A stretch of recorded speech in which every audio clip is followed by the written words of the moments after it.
everyone. Thanks for listening to Wake Up, Look Up, a podcast where we connect events happening in real time to the gospel of Jesus Christ. I'm Zach Wyrock. In today's episode, we're talking about swift radicals, and we're asking the question, how do you parent on the dark web? This is a very interesting story that is going to be scary and in a lot of ways relevant to many of us, at least if you have kids who like Taylor Swift or you're a concert attender of any kind. But before I get to Taylor Swift, let me kind of lay a groundwork.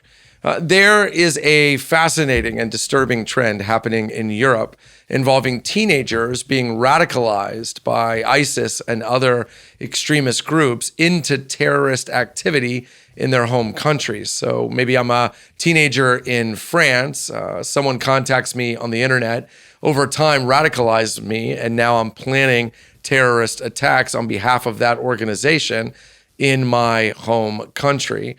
This is happening with regularity, and it's happening with increasing regularity across Europe. So much so that 2/3 of ISIS-related arrests in Europe are now teenagers, kids the ages of 13 to 19. That includes 38 arrests of teenagers in Europe over the last 9 months. Attacks and planned attacks of terrorist activity in Europe have quadrupled since 2022. As you might imagine, being a law enforcement agency trying to track down every teenager who's planning something because of what they have encountered on the internet is pretty daunting. And so much so, and this is where Taylor Swift gets involved, that most recently 3 teenagers in Austria were arrested for planning an attempt to drive a car full of explosives into a Taylor Swift concert.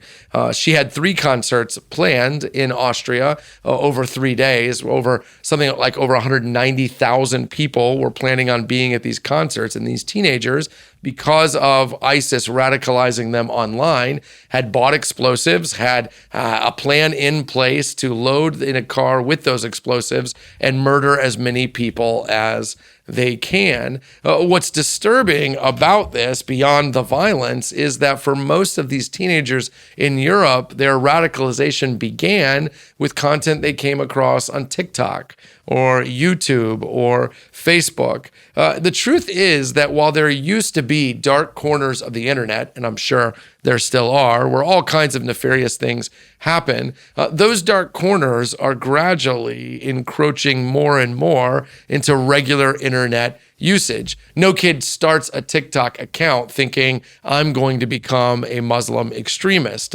It happens slowly. It happens progressively. In fact, the article that I read said that oftentimes it starts something like searching about the situation in Gaza, and then people who are trained in psychologically developing teenagers towards violence seize on that and begin slowly pulling on a thread that leads to these kids choosing violence. So what does this mean for us? Well, the first thing it means is that the internet continues to be a force for incredible good and incredible evil. It is a loaded weapon. It can be used for a variety of purposes, but every minute it remains a constant threat and danger to your children.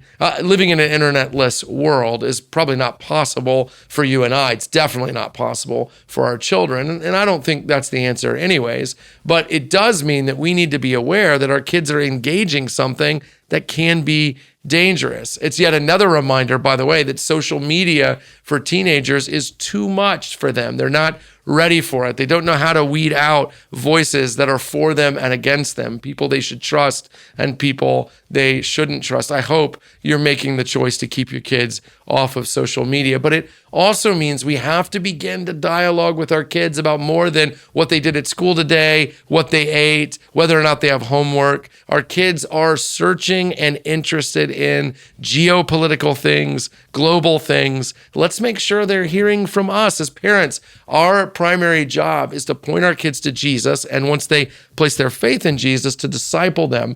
Discipleship does mean reading the Bible with them, praying with them, bringing them to church, but it also means helping them to think through the issues that matter to them from a gospel lens, maybe even listening to this podcast with them in order to start a conversation. Because if your kids aren't talking to you about these things, it's entirely possible they're talking to someone else, someone who's not for them, but against them, someone who wants to ruin their lives. As parents, as always, we have to engage, be involved, and know what our kids are doing online. I hope you're paying attention. Hey, thanks for watching this episode of Wake Up Lookup. While you're here, make sure you click like and subscribe so you get future content from Wake Up Lookup. And hey, leave a comment below letting us know what you thought or interacting in some way with what you just watched. I'd love a chance to talk with you more in the comment section. And also, while you're here, check out all the other content CCC puts out, including the videos that are around me right now.